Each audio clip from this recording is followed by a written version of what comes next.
How good is this Minnesota Vikings roster? It's very good. How good are its position groups? Let's break them down. Minnesota Vikings have a very, very good roster across the board. But how do the position groups rank? It's a very interesting exercise because it really gives you the opportunity to kind of scope out how good each position group is going to be and therefore try to figure out what your biggest weaknesses are. So that's exactly what I did. This video, it's going to be very simple. We're going to go 10 to 6. Then we're going to follow it up with 5 to 1. 10 is very easy. It's cornerback. Byron Murphy Jr. is one of the better cornerbacks in the National Football League. He was a starter in last year's Pro Bowl games. Had a fantastic year. Capped off with 6 interceptions, the most the Vikings have had in some time.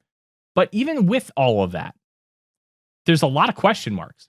I'm a big fan of Isaiah Rodgers, and so is Brian Flores. Kevin O'Connell told us that at the owners' meetings back at the end of March.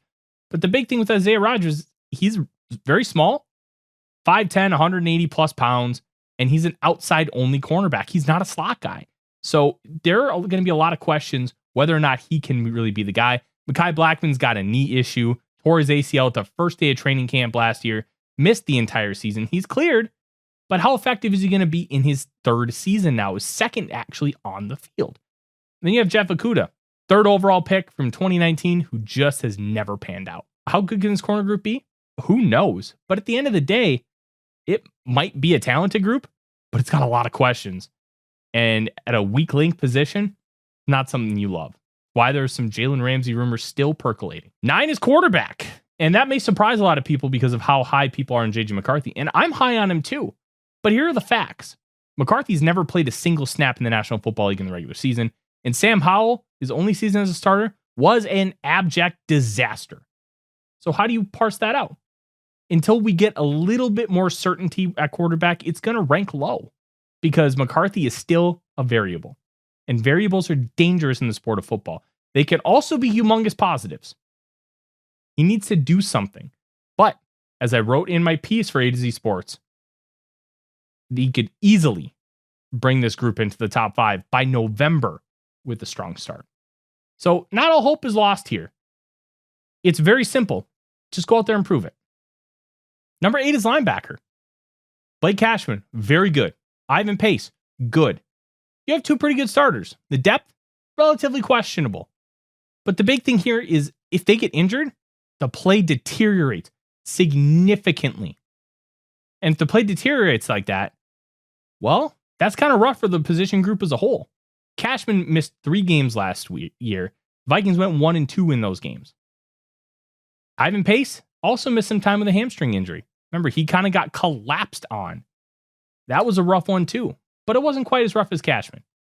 So you have question marks about their injury health. It is what it is. I don't like Eric Wilson as depth. Brian Asamoah has not proven to be anything other than a special teamer. And Kobe King, will he ever figure out how to cover? Real questions in that room. 7 is safety. Theo Jackson is the ultimate wild card.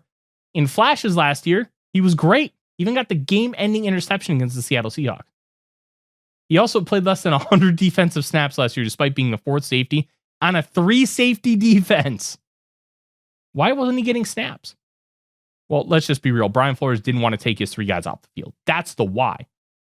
But it also shows that he just wasn't good enough to be able to crack that rotation. But that doesn't necessarily mean he won't be good. The Vikings did give him an extension, along with paying their restricted free agent tender, which is about $3.5 million. They like him. But Josh Metellus and Harrison Smith are on the last year of their contracts.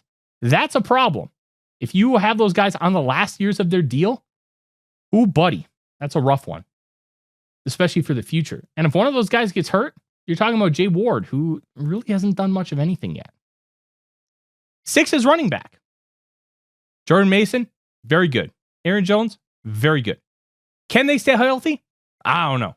And if they don't stay healthy, you're talking about Ty Chandler or Trey Stewart or Xavier Scott. Those are your options at running back 3. Not exactly a super deep room, but the top 2, that's as good of a duo as you're going to have in the National Football League. And they complement each other very well. They can run gap stuff. They can run zone stuff. And theoretically, with Mason in there, you're going to have a significant improvement when it comes to short yardage, which is where the Vikings struggled last year. One thing to note with that the bottom 5 position groups, no trenches. So stay tuned. We're going to talk about that top 5 here very soon. Tyler Forness with AZ Sports. Skol Vikings.